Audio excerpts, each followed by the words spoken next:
Yo, yo, yo, everybody. Welcome to XP After Dark. We're dropping those tracks right now. We got Trex and Priv8. Hit him with it, bro.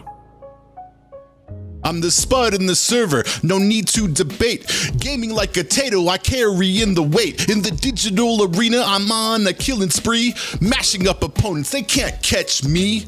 Chilling in the game, I'm deep fried in gold. My skills are sharp and hot and never growing old. From the underground up to the leaderboards, I'm the MVP. I'm fighting MOBA wars. He's a gaming potato, there's power in his core. From couch to the tablet, he's ready for the score. Latency is low, reactions lightning quick. In the digital battle, he's that Bane one trick. I'm the tuber tactician, strategic by design. Peeling through challenges, my victory's a sign. No lags can hold me down, I'm breaking through the chains. A potato with a purpose, with Mobile Legends gains. With precision I move, like a pixelated dream. When enemies blink, I'm making them scream. In the Mobile Legends battles, I'm the starch supreme, rising through the ranks, living out my gaming dream. He's a gaming potato, there's power in his core. From the couch to the tablet, he's ready to score. Latency is low, reactions lightning quick. In the digital battle, he's that Bane one trick. I might be a potato, but I've got that zest. Pushing every button, I'm on a conquest. No need for a smartphone, I'm wired in my soul. In the realm of ones and zeros, I'm taking control. With allies in toll, we conquer in the fray. Turrets fall like dominoes, paving our way. In the realm of Mobile Legends, I'm a royal spark.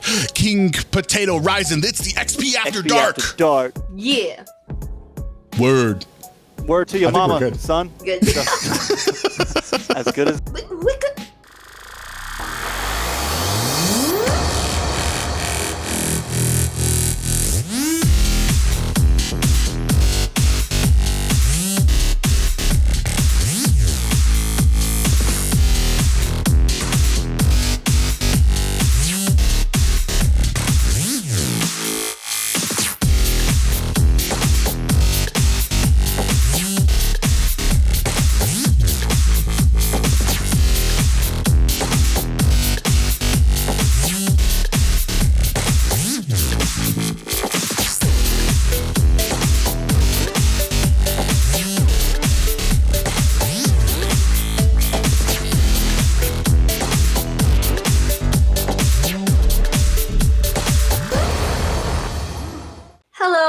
Welcome to XP After Dark. We are joined today by our special guest, Trex. And we have, of course, Priv8 over there. Yes, guys, as you know, we have a Trex here. And today, have all of you been able to take a look at the shakeups with some of the rosters? We'll start at the opposite end, Area 77. Everybody has stayed the same, except they have changed out a sub. Rose is played in. For, what was the Gosu team, right? Fallout. Rose played for Fallout, didn't she? I don't know how much this is going to change things. They've had a rough time, Area 77 right now. They've lost, who was the original Area 77 that used to dominate? That had Yato and... Gal's Cutie, Yato, DPR, who's Poggy, Merciless, Mark Cutie. Occasionally, T played with them for EXP instead of Merciless sometimes. Yato told me this was their original lineup before him and before he joined way back. Mark Cutie was always a really great marksman back then. Like, he wouldn't even practice, but he would come in. They would just have him like play for NACT and he would help carry. I feel like when I've watched them in NACT, like there's still those hints of them being a great team, but the pro scene has pretty much like past them as far as like skill level and the actual, I want to say, dedication that's needed. I don't know how often these guys play together or practice together or run scrims and stuff like that, but at the tippy top, like they had a great, I want to say a great match against Avalon. Was it Avalon? They went 3 games in a series with Avalon, and there was those little glimpses of like what Area 77 used to be, and I was really happy to see that. Ultimately, they got beat by them, but like I'm not sure that this. I mean, this is just they're sticking with the same team, which I like. I like people kind of stick together, but I mean, I don't know that this is really going to change their position. I think they're in tied for 7th and 8th right now. in NACT, and I don't really think this is going to really have a huge effect on that. They're tied for 6 and 5. Yeah, sir. they're in. So don't disrespect. Who's at the bottom? Aggravate Ones? It's definitely Night It's Horde, Night Horde and Aggravate Aggravate Ones. No, I think I mean Area 77. Like I don't know. Like the whole Rose sub isn't gonna make a huge difference. Again, like I can't count them out just yet. We're coming up on the 3rd round. Something crazy could happen. Yeah. I don't know if it'll be done by like their hands though. Like I don't think they're gonna knock out Avalon or Knights of Fate, but like maybe.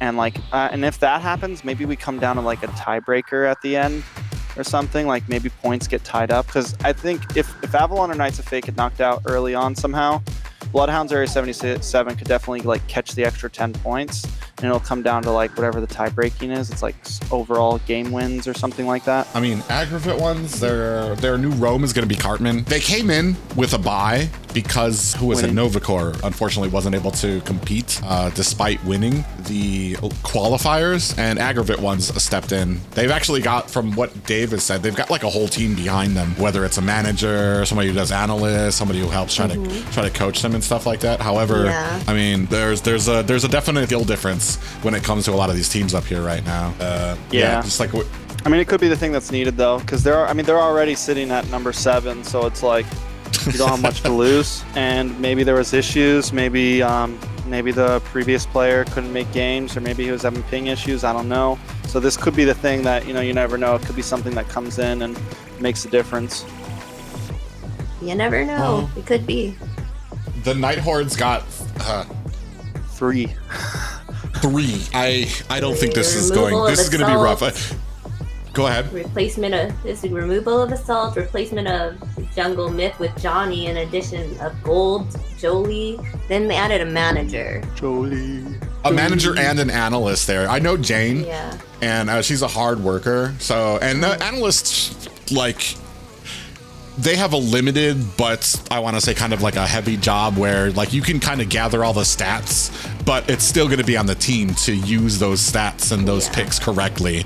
And like, I want to say like while you kind of like work hard, your actual effect on the team can be kind of abysmal if the team really isn't able to kind of capitalize on that. And you're talking about 3 different people, and Night Horde has had a struggle. I'm glad that they have kind of grown out of like the little issues that they had around this time last year, and they're able to compete now and they're at this level, but there's still a lot of work to be done to kind of have success here as well.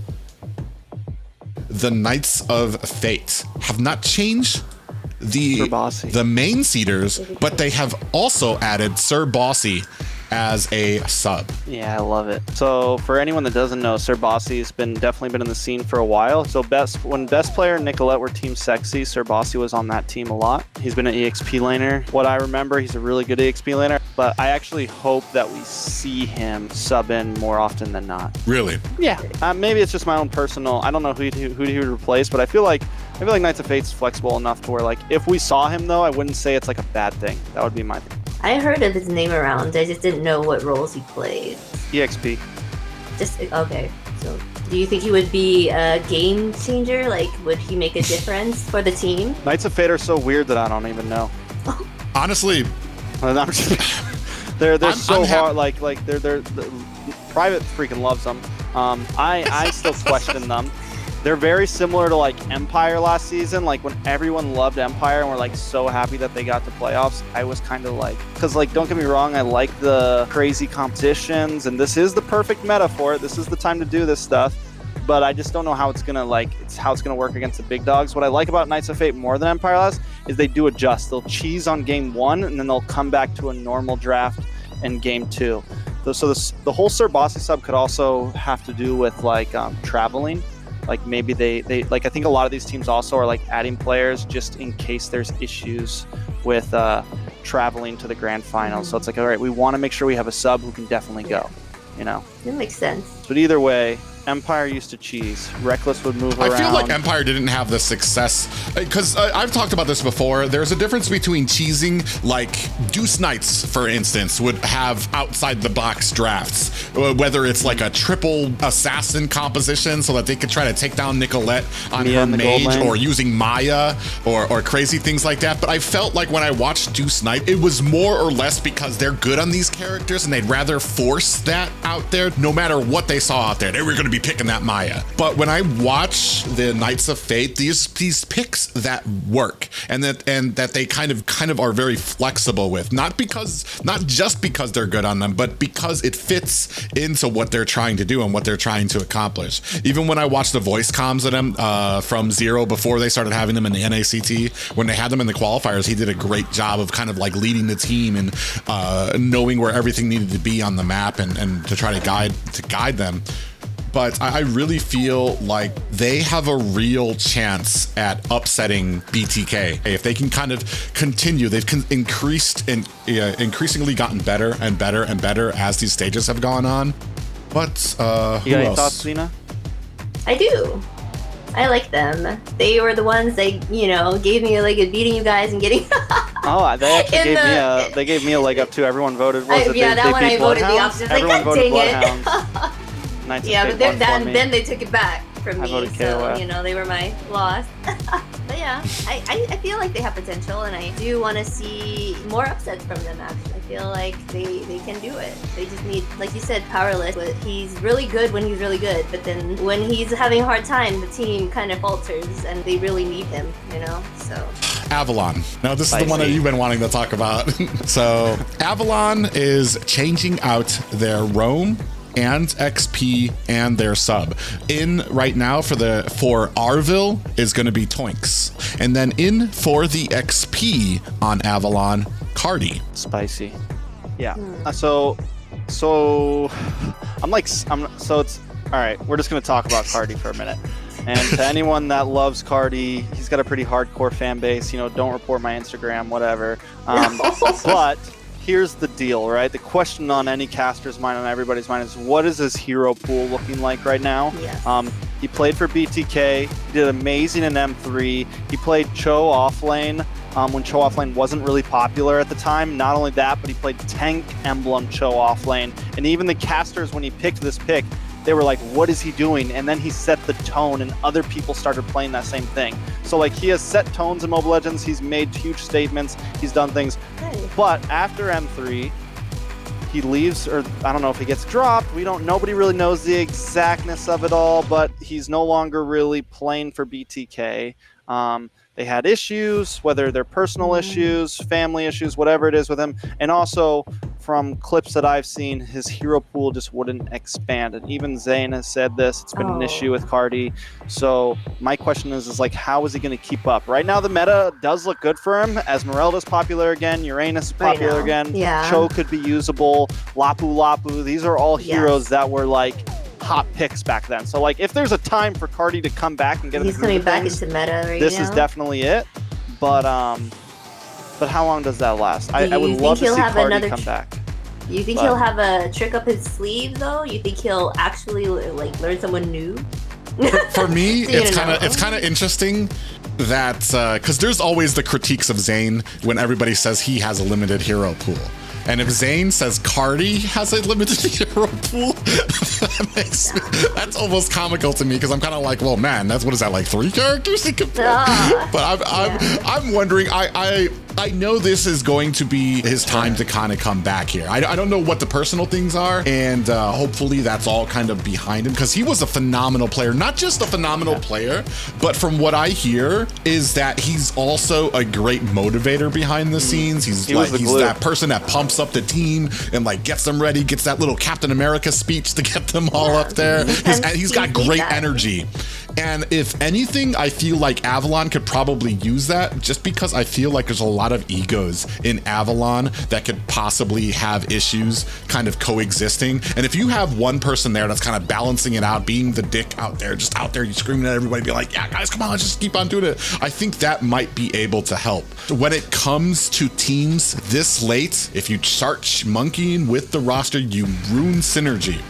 And you're talking about a lot of teams who have just started bringing up this synergy, not even just with Cardi, but Arvil. I don't know what the deal is with Arvil. He has always been in my mind as a phenomenal roam.